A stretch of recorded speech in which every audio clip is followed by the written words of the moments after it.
pagiku menuju sekolahku, hari-hari yang penuh mimpi yang kan selalu ku nanti. Assalamualaikum Bu Ita. Waalaikumsalam Bu Ovi. Gimana nih kabarnya hari ini? Sehat? Alhamdulillah sehat Bu. Ibu gimana kabarnya? Alhamdulillah sehat. Bu Ita hari ini akan melakukan kucing ya? Enggak Bu, benar.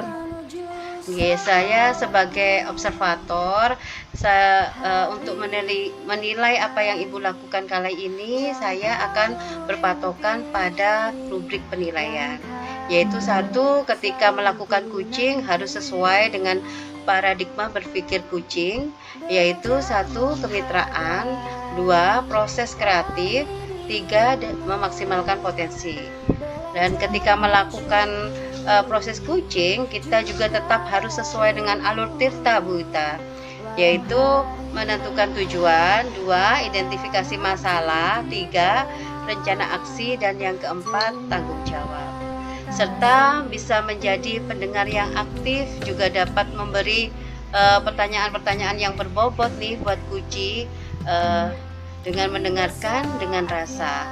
Kemudian ini bisa menjadi patokan saya dalam melakukan pengamatan kali ini. Sebelumnya saya ingin memberikan beberapa pertanyaan ya Bu Ita. Pertanyaan yang pertama, kira-kira potensi kucing yang mana yang ingin Bu Ita kembangkan dalam proses kucing kali ini? Potensi kucing yang ingin saya kembangkan dalam proses kali ini, yang pertama itu mendengarkan aktif Bu. Terus yang kedua, memberikan pertanyaan yang berbobot. Iya, berarti ada dua proses kucing yang ingin Bu Ita lakukan, yaitu ya satu, mendengarkan aktif, dua, memberikan pertanyaan yang berbobot. Nah, dari dua kompetensi tersebut Bu Ita, kira-kira kompetensi mana yang ingin Bu Ita kembangkan nantinya? Kayaknya kompetensi yang ingin saya kembangkan itu yaitu yang mendengarkan aktif Bu. Dimana dengan mendengarkan aktif saya akan bisa mengarahkan kucing untuk menemukan beberapa solusi yang dapat kucing lakukan untuk menemukan solusi dari permasalahannya tersebut.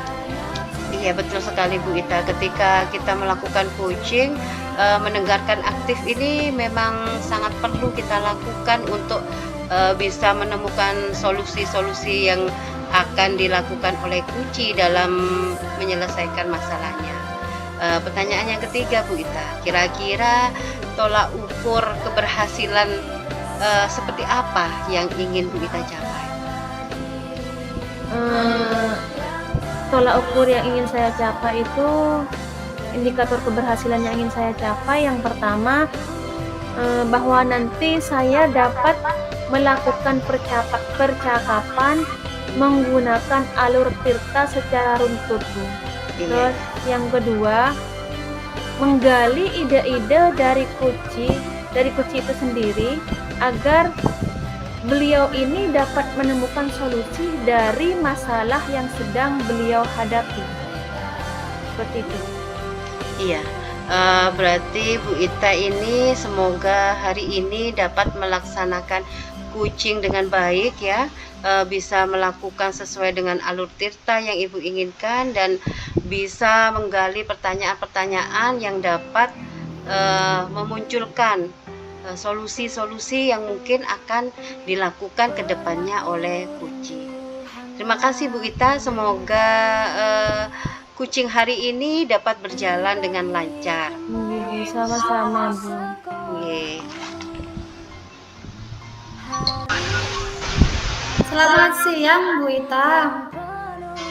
Selamat siang Bu Umi. Bu Ita, apa Bu Ita punya waktu? Sekarang Bu? Iya Bu, saya sebenarnya sudah dari kemarin pengen ngobrol sama Bu Ita. Cuma bisanya saya sekarang. Tapi kalau Bu Ita bersedia sih, Gengge, kebetulan sekarang saya lagi kosong. Monggo silahkan, kalau Bumi ada perlu silahkan monggo. oh alhamdulillah. Terima kasih ya Bu Ita ya. Sama-sama.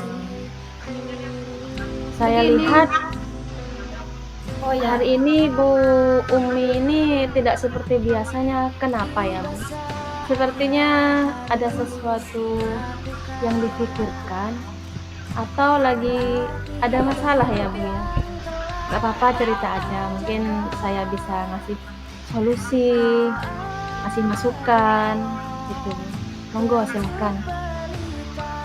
iya Bu Ita. Saya tuh sebenarnya sudah lama ya yang pengen ngobrol sama Bu Ita. Cuma saya maju mundur gitu. Saya itu masih berusaha mencari solusi sendiri begitu. Tapi kayaknya sudah beberapa bulan saya coba, tapi tidak berhasil ya sepertinya.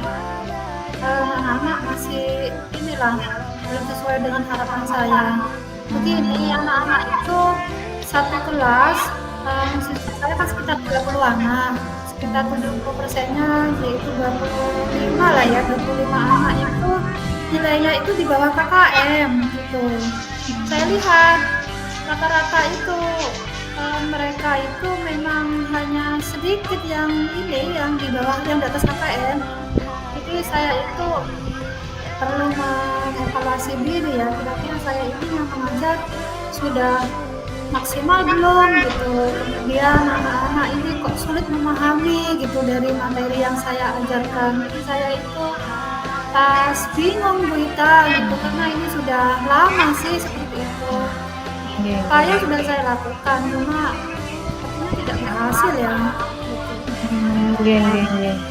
Gengge, dari permasalahan yang Ibu sampaikan tadi, kira-kira yang membuat murid-murid Ibu itu nilainya rendah, yang menurun, itu menurut Ibu permasalahannya apa? Iya, anak-anak itu Bu Ita, sebagian itu ada yang sering nggak masuk.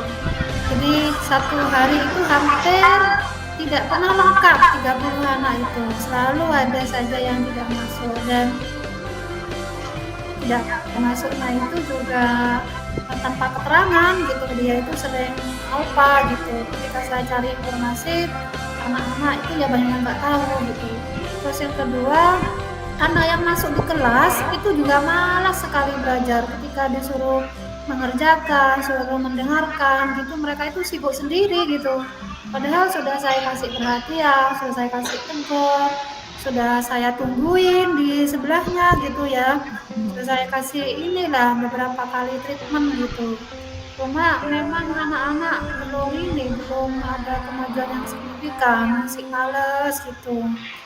Saya tidak tahu kira-kira bagaimana ya biar anak-anak ini tidak seperti itu lagi ya Bu Ita. Kira-kira anak-anak itu tertarik tidak dengan pembelajaran yang Ibu sampaikan di kelas? Kalau tertarik ya rata-rata ya enggak ya Bu Ita, hanya sedikit, hanya 5 anak tadi yang nilainya di atas KKM. Sisanya itu mereka malas sekali untuk ini mendengarkan, menyimak gitu, apalagi kok sampai mengerjakan gitu. Jadi kalau mengerjakan itu ada yang kerjakan, ada yang enggak. Yang ngerjakan itu pun kadang meniru punya temennya gitu. Jadi masalah ini bagi saya ini dengan nilai di bawah rata-rata di bawah KKM ini banyak jumlahnya. Saya kan perlu mencari ini ya Bu, penyebabnya apa, kemudian solusinya kira-kira bagaimana seperti itu. Jadi motivasinya mereka tuh berkurang ya, Bu. Terus biasanya Bu Umi ini kalau mengajar pakai media apa, Bu? Saya kalau ngajar ini ya ngajar ya biasa Bu, pakai modul ajar yang sudah saya siapkan, kemudian saya menjelaskan, saya tulis ke papan, anak-anak mendengarkan tulis saya, kemudian mengerjakan seperti itu. Cuma dari awal sampai akhir itu anak-anak itu kadang yang nggak dengerin, yang punya beberapa gitu. ketika dikasih soal penugasan, ya nilainya rata-rata yang di bawah 5. Ini memang nggak mendengarkan dari awal. Oh, nggih. Jadi Bu Umi ini sudah mengajar pakai modul, terus dicatat di papan tulis, sudah berusaha menerangkan dan menjelaskan, tapi tetap begitu Bu ya. Iya, em, ya seperti itu setiap hari gitu. Saya sampai kebingungan caranya anak-anak itu biar fokus, biar nggak malas, terus kepalanya juga biar nggak ditaruh ketika nulis gitu. Jadi kayaknya malas gitu gimana ya. Jadi kayak nggak punya semangat sekali untuk belajar. Saya bingung ya, Bu Ita, gimana ya caranya? Kira-kira saya mau pakai apa ngajarnya selain seperti itu, selain apa menjelaskan gitu. Bu Umi ini pernah tidak mencoba memakai metode lain selain memakai modul? Pernah saya strategi pembelajaran saya itu pakai diskusi, pernah saya lakukan diskusi. Kemudian juga ada beberapa kelompok gitu ya Bu Ita. Tapi ya gitu, anak-anak memang dari awal sudah malas, jadi diskusi kelompoknya juga kurang berhasil gitu. Oh gitu ya Bu. Jadi kalau boleh saya simpulkan, anak-anak di kelas Bu Umi ini yang Bu Umi ajarkan itu nilainya banyak di bawah rata-rata ya Bu, karena memang mereka kurang antusias, motivasinya rendah. Terus menurut Bu Umi ya, kira-kira ada cara lain tidak agar anak-anak itu lebih tertarik, bisa lebih fokus dalam pembelajaran yang Bu Umi ajarkan? Terus kira-kira ya Bu Umi pernah berpikir tidak cara sekiranya cocok dan disukai anak-anak dalam proses pembelajaran, cara yang sekiranya bisa memotivasi minat siswa untuk lebih fokus pada pelajaran? Apa kira-kira yang Bu Umi pikirkan? Iya, saya sempat terlintas kemarin-kemarin ini Bu Ita terkait strategi pembelajaran yang mau saya praktekkan yang terbaru gitu ya. Cuma saya masih ragu apakah nanti berhasil atau tidak.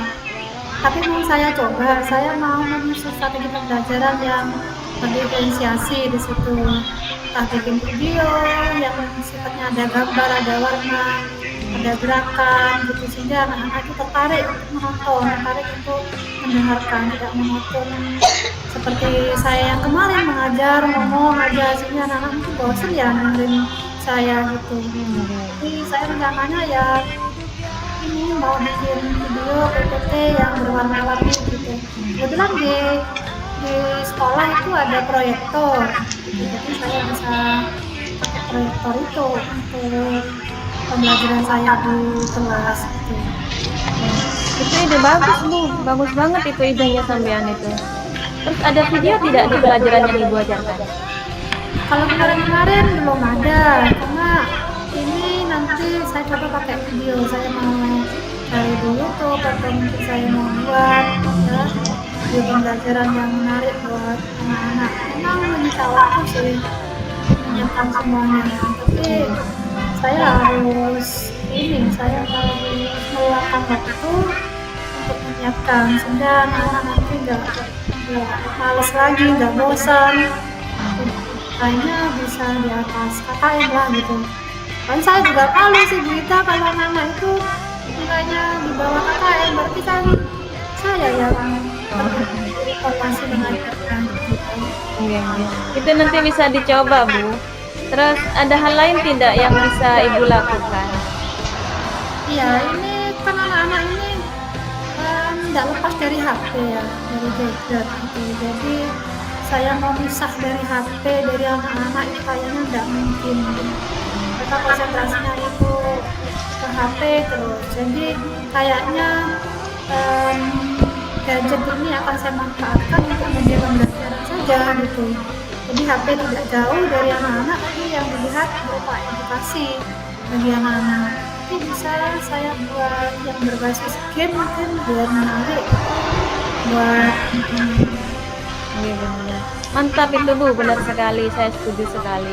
Terus kira-kira dengan idenya Bu Umi tadi bisa tidak membantu permasalahan Bu Umi yang sedang Bu Umi hadapi saat ini, yang tentang anak-anak kurang antusias dalam pembelajaran, terus kurang fokus, motivasinya rendah, biar lebih antusias lagi. Kira-kira bisa tidak membantu tentang idenya Bu Umi tadi?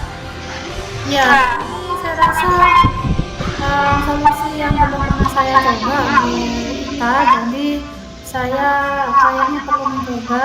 Insya Allah nanti ini bisa memotivasi anak, karena ini kan berbeda ya. Kalau kemarin kan yang dilihat saya saja gitu, kalau besok kan yang dilihat YouTube atau video yang lain yang tidak ada saya ya di situ gitu, sehingga anak-anak ini bisa tertarik karena hal yang baru kan yang dia lihat. Jadi saya harap nanti bisa memotivasi anak untuk lebih semangat belajar, tidak malas lagi. Dari yang Bu Umi sampaikan tadi, kira-kira bisa tidak Bu Umi itu menciptakan kembali apa yang Bu Umi telah dan Bu Umi lakukan? Ya, nanti saya akan kedepannya akan mengajar pakai video pembelajaran itu, PPT ataupun yang lainnya yang sifatnya bergerak dan berwarna ya. Nanti juga pakai proyektor, kemudian juga pakai HP, saya sering pakai HP. Di situ juga ada game. Jadi dua hal ini mau saya coba itu ya kita. Yang itu bagus Bu, bagus Bu. Jadi sebenarnya Bu Umi ini sudah bisa ya menyelesaikan masalahnya sendiri. Itu perlu dicoba Bu, wajib dicoba. Terus kira-kira komitmen apa yang akan dilakukan Bu Umi untuk selanjutnya? Iya, ini nanti saya mau besok hari Minggu, nanti berarti hari Senin ya. Saya hari Senin mau menyiapkan semuanya gitu ya, termasuk PowerPoint, videonya, kemudian mungkin pakai Canva ya. Sekarang saya harus banyak belajar pakai Canva sehingga anak-anak itu bisa mengikuti belajarnya. Juga game di HP. Ya, 2 hari ini nanti akan saya lakukan, insya Allah 2 hari lagi Bu Ita mau saya lakukan. Lalu siapa kira-kira yang bisa membantu Bu Umi untuk melaksanakan komitmen tersebut? Iya, saya kebetulan di Canva ini kan enggak belajar, enggak banyak belajar ya, masih banyak tenaga. Jadi sepertinya saya harus segera belajar itu ya, biar bisa segera bikin media pembelajaran yang menarik buat anak. Kalau di sekolah ini yang jago Canva sebenarnya Bu Ovi kita. Jadi kayaknya saya harus ke Bu Ovi, merayu Bu Ovi lah biar bisa meluangkan waktunya untuk ngajarin saya gitu. Saya yakin Bu Umi pasti bisa menjalankan apa yang sudah Bu Umi rencanakan untuk selanjutnya dengan baik. Good luck ya Bu Umi ya, semoga sukses. Ya, semoga nanti bisa solusi itu menjadi solusi yang efektif ya untuk anak-anak. Saya juga terima kasih ya Bu Ita sudah meluangkan waktunya. Dari percakapan ini akhirnya saya bisa menemukan solusi ya dari permasalahan saya yang berulang-ulang. Sebenarnya anak-anak ini punya potensi, cuma saya saja yang mungkin kurang sabar gitu ya. Ya. Terima kasih ya.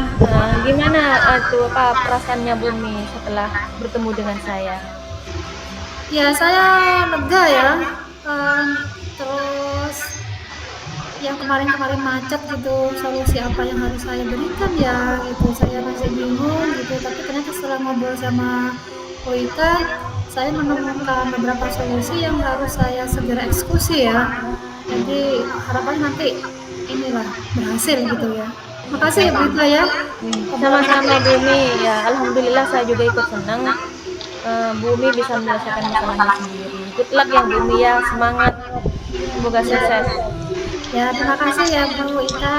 Mari saya pamit dulu karena ada jam pelajaran saya hari ini. Lagi masuk Bu Ita. Mari. Oke. Assalamualaikum.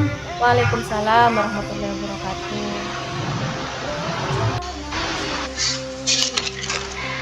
Bu Ita, tadi Bu Ita sudah melakukan coaching bersama Bu Umi ya. Ada beberapa hal yang sudah saya catat dari proses coaching yang Bu Ita lakukan. Ini nanti ada beberapa pertanyaan juga Bu Ita yang saya ingin tanyakan kepada Bu Ita. Boleh ya Bu Ita? Boleh Bu, monggo silakan. Pertanyaan yang pertama Bu Ita, apa yang sudah Bu Ita lakukan tadi saat melaksanakan coaching dan apa yang menjadi indikator ketercapaian pada saat coaching tadi Bu Ita? Baik Ibu, setelah saya melaksanakan coaching tadi, alhamdulillah ya Bu ya, sudah sesuai dengan yang saya harapkan. Puci juga sudah merasa termunculkan ide-ide kreatifnya, terus langkah-langkahnya juga sudah mulai jelas, dan untuk aksi nyatanya juga sudah terlihat dan sudah termunculkan ide-ide yang harus dilakukan itu seperti apa nantinya. Dan pada saat coaching tadi saya sudah menerapkan prinsip coaching, yaitu kemitraan, proses kreatif, dan memaksimalkan potensi coaching. Dan indikator yang sudah saya terapkan tadi yaitu mendengarkan aktif dan memberikan pertanyaan yang berbobot itu. Itu sudah sesuai dengan catatan yang saya catat ternyata Bu Ita. Pada saat proses coaching, Bu Ita itu sudah melakukan prinsip kemitraan, yaitu sudah setara gitu dengan antara coaching dan puci. Kemudian Bu Ita juga sudah melakukan prinsip kreatif, yaitu dengan menanyakan puci dengan kalimat-kalimat yang berbobot begitu. Kemudian Bu Ita juga sudah menggali permasalahan yang dihadapi Kuci. Di sini Bu Ita sudah memberikan beberapa pertanyaan yang berbobot sehingga Kuci bisa menemukan solusi dari permasalahan yang dihadapi. Dalam proses ini saya mengacungin jempol, Bu Ita sudah melakukannya dengan baik. Proses coaching yang telah Bu Ita lakukan. Kemudian kira-kira kompetensi apa lagi yang ingin Bu Ita kembangkan? Hari ini Bu, kompetensi yang ingin saya kembangkan, saya kira itu saya akan mengembangkan kompetensi kehadiran penuh, tapi mungkin lebih eksploratif lagi. Jadi bisa lebih mengetahui lagi untuk potensi Kuci tersebut dengan menggali ide-ide yang tertanam yang belum sempat dikeluarkan atau dilaksanakan sebelumnya. Jadi seharusnya saya tadi itu melakukan teknik tabu agar beliau ini lebih rileks dalam mengungkapkan masalahnya, lebih terbuka, dan ide-idenya itu lebih keluar lagi, lebih maksimal lagi keluarnya, sehingga bisa menyelesaikan masalahnya sendiri seperti itu. Iya, saya kira tadi dalam proses coaching Bu Ita kan ingin melaksanakan 2 kompetensi, ya. Saya kira Bu Ita sudah melaksanakannya. Kemudian Bu Ita juga sudah melaksanakan prinsip tirta, kehadiran penuh juga sudah dirasakan. Kemudian pada prinsip tirta, Bu Ita juga sudah menyampaikan tujuan, mengidentifikasi masalah, kemudian merencanakan aksi, dan juga tanggung jawab. Saya kira keempat proses tirta ini sudah Ibu laksanakan.